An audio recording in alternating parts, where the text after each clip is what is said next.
6:04 is the time right now. Today marks exactly 1 week since the catastrophic flooding in central Texas. And right now the death toll sits at more than 120 people.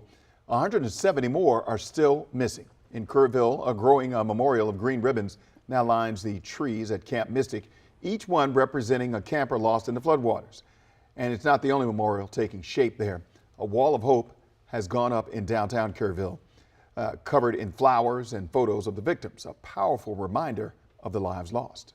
It breaks my heart, man. It's sad to see so many good families, so many innocent lives lost due to a flood. It breaks my heart, it really does.